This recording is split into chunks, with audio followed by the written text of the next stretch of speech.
Welcome to the channel, my friends. Today we're setting out on a journey through one of the Caribbean's most captivating cities, San Juan, Puerto Rico. If you're new here, make sure to subscribe because we're traveling not just to see places, but to feel their stories.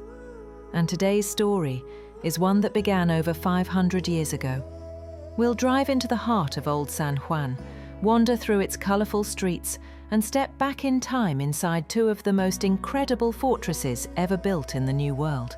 Castillo San Felipe del Morro, known simply as El Morro, and its mighty companion, Castillo San Cristóbal.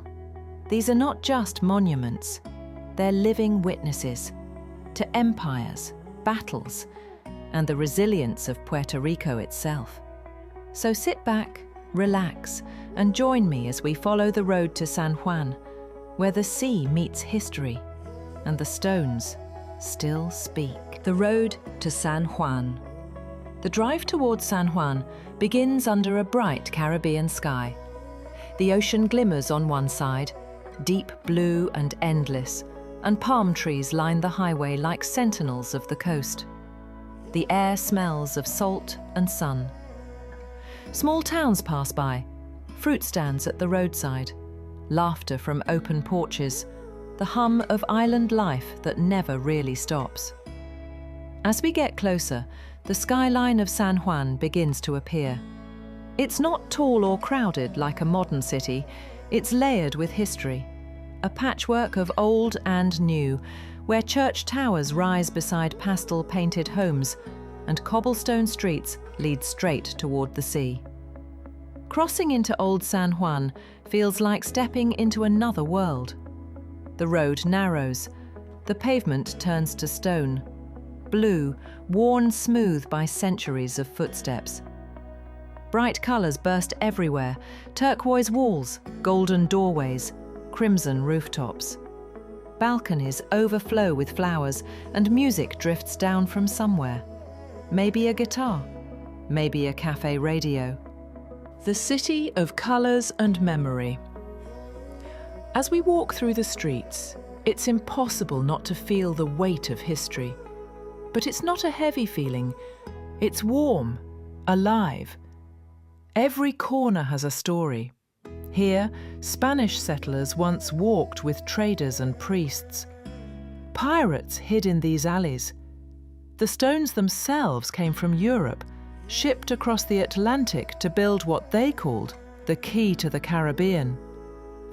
Yet San Juan isn't stuck in the past. The present is woven tightly into its fabric.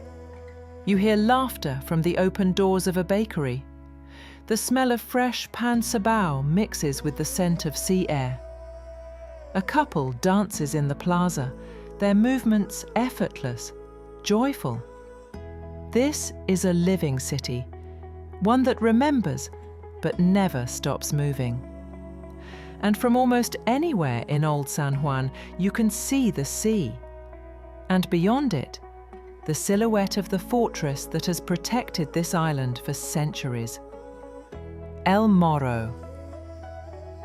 The approach to El Morro. As we leave the narrow streets behind, the world opens up into a wide green field, an open lawn that stretches between the city and the fortress. Ahead, the fortress rises, massive, weathered, beautiful. Its walls are grey and rough, shaped by centuries of wind and salt. Built beginning in 1539, Castillo San Felipe del Morro was the crown jewel of Spain's Caribbean defence. It wasn't just a fort, it was a statement that this island, this harbour, would never fall easily. We walk the long path toward it. Each step feels like a step back through time. The stone walls grow higher, the sound of the city fades, and soon there is only the whisper of wind and the cry of gulls circling above. At the entrance, a narrow gate stands open. The walls around it are thick, impossibly thick, built to withstand cannon fire and time itself. Inside the fortress. The air changes. It's cooler here, damp, heavy with the scent of stone and sea. Footsteps echo softly along the corridors. The walls rise high and curve in strange ways, designed to confuse invaders and protect the soldiers who once lived here. You can almost imagine them still. Young men from Spain, from Africa, from the island itself, dressed in heavy uniforms, carrying muskets, waiting in silence for a battle that might never come. Some rooms open wide to the light, arched ceilings, small courtyards, and stairways that spiral upward. Others are dark and narrow, like tunnels carved through memory. There's a barracks room where soldiers once slept in wooden bunks, a kitchen where bread was baked, a chapel where prayers were whispered before dawn. The fortress is full of echoes, and if you stand still long enough, you can almost hear them. Each window offers a glimpse: blue water, white foam, endless motion.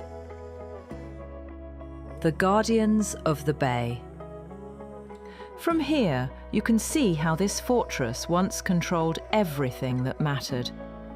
Every ship that approached the bay, merchant or enemy, had to pass beneath these guns. Cannons lined the walls, silent now, but once fierce defenders of empire. El Morro was attacked many times, by the British in 1595, by the Dutch in 1625, and by the Americans during the Spanish-American War in 1898. Each time it stood strong, scarred but unbroken. Below, the waves crash against the cliffs. Spray rises high, carried by the wind. You can see the lighthouse too, rebuilt in the 1800s, still standing tall, guiding ships safely home. In every stone, there's a story of endurance, not just of Spain or its soldiers, but of Puerto Rico itself, a small island standing proud against the world. Leaving El Morro, we follow the ancient walls that connect it to another fortress, the one that guards the city from the land. Castillo San Cristóbal. The journey to San Cristóbal. The path winds along the old city walls, built to hold off enemies who might come by land instead of sea. It's quieter here. The streets narrow again, the air thick with the scent of the ocean and the distant hum of traffic. Soon, the great grey shape of San Cristóbal rises before us, larger than El Morro, sprawling across the hillside. If El Morro was the guardian of the sea, then San Cristóbal was the shield of the land. Built later, in the 1700s, it was one of the most advanced fortresses of its time. As we step inside, we realise this one feels different.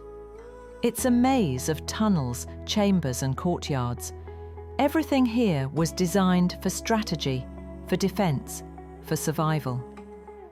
In the echoing tunnels, you can still see the faint marks where soldiers left graffiti, drawings of ships, names carved in stone. A reminder that even in war, people left their stories behind. Life behind the walls. Imagine life here in the 1700s. The sound of the bugle at dawn, the shuffle of boots, the smell of gunpowder, the endless routine of readiness. These forts were like cities within themselves, with kitchens, wells, dungeons and guard posts. In every shadow, there was a man on watch. In every gust of wind, the possibility of danger. But also, perhaps, moments of quiet. A soldier watching the sunrise, a letter being written home, the comfort of knowing the sea was near. Centuries later, these walls still hold that balance of power and peace, of fear and beauty. As the day draws to a close, we return to the outer walls, facing the sea once more. The sun begins to sink behind the city, painting the sky in gold and pink. The waves glow in the fading light. The fortress, dark and strong, stands silhouetted against the horizon, the same as it has for hundreds of years. Down below, families gather on the green lawn. Kites rise once again into the evening sky. The laughter of children mixes with the distant rhythm of drums from the city. San Juan is still alive, not just in history books, but here, in the air, in the people, in the sound of the sea against the stone. As the last light fades, we take one final look at the fortresses, El Morro and San Cristóbal, two guardians of Puerto Rico, standing eternal over the Caribbean. And we remember that every journey, every city, every stone holds a story worth telling. Thank you for joining me on this adventure. If you enjoyed walking through the past with me, don't forget to subscribe and share this story with someone who loves history and travel as much as you do. Until next time, keep exploring, keep dreaming, and keep listening to the stories the world has to tell. Goodbye from San Juan, Puerto Rico.